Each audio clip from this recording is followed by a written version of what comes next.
Alors 2025, ça a été une année absolument folle pour l'intelligence artificielle. Vraiment un tournant.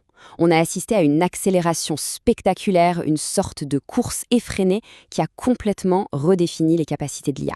Allez, on va décortiquer ensemble ce qui s'est passé. En fait, en une seule année, l'IA est passée du simple traitement de texte à quelque chose de beaucoup plus proche de la perception humaine, un changement fondamental. Et voilà comment ça s'est produit.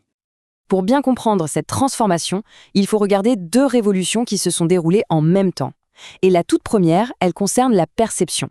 Bon, plongeons dans le vif du sujet. Le premier grand saut, le premier bond en avant, c'est que l'IA a développé des sens. Elle ne fait plus que lire, maintenant elle peut percevoir le monde d'une manière bien plus complète. Ok, alors ce terme un peu technique, nativement multimodal, c'est vraiment la clé de tout. Qu'est-ce que ça veut dire en gros? Eh bien ça veut dire qu'un seul et même modèle peut tout faire en même temps. Comprendre une vidéo, écouter une piste audio, lire un document et regarder une image pour se faire une idée globale. C'est une intégration totale, pas juste des outils séparés qu'on aurait bricolés ensemble. Et le champ de bataille de 2025, il est là, sous nos yeux. On a Google, AWS, le champion européen Mistral AI et l'innovateur DeepSeek. Ils ont tous lancé des modèles qui maîtrisent cette approche multimodale. La compétition est devenue absolument féroce. Donc concrètement, qu'est-ce que ça permet de faire? Eh bien, on parle de la capacité d'analyser un rapport financier qui mélange des graphiques, des tableaux, du texte, de comprendre ce qui se passe dans une vidéo même sans aucune description, ou encore de générer une image à partir d'une simple description orale. Les possibilités sont juste immenses. Et maintenant, passons à la deuxième révolution.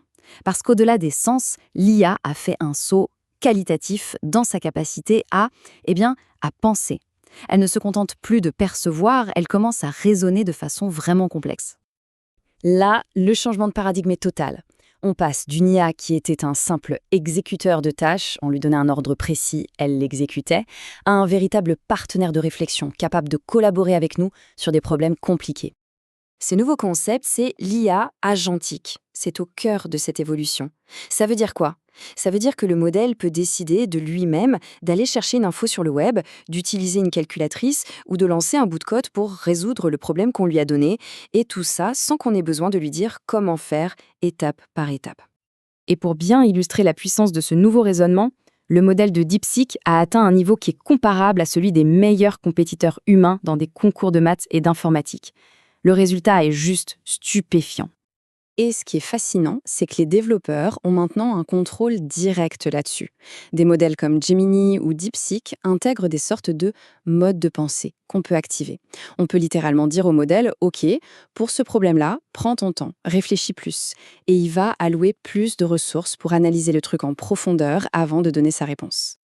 Alors, qu'est-ce qui a bien pu alimenter cette accélération fulgurante? Quels sont les moteurs technologiques et économiques derrière tout ça?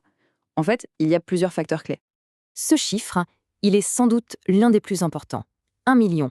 C'est la nouvelle norme pour ce qu'on appelle la fenêtre de contexte. Ce graphique montre bien l'échelle du changement. La fenêtre de contexte, pour faire simple, c'est la mémoire de travail du modèle. On la mesure en tokens, qui sont des petits bouts de mots. Gemini et Nova ont atteint ce fameux million de tokens, ce qui leur permet de traiter une quantité d'infos absolument massive en une seule fois. Ils ont vraiment pris de l'avance sur leurs concurrents, du moins pour l'instant. Pour que ce soit plus concret, 1 million de tokens, c'est à peu près l'équivalent d'un livre énorme comme Gare épais. L'IA peut donc lire et analyser des documents d'une longueur phénoménale d'un seul coup, sans perdre le fil de l'histoire.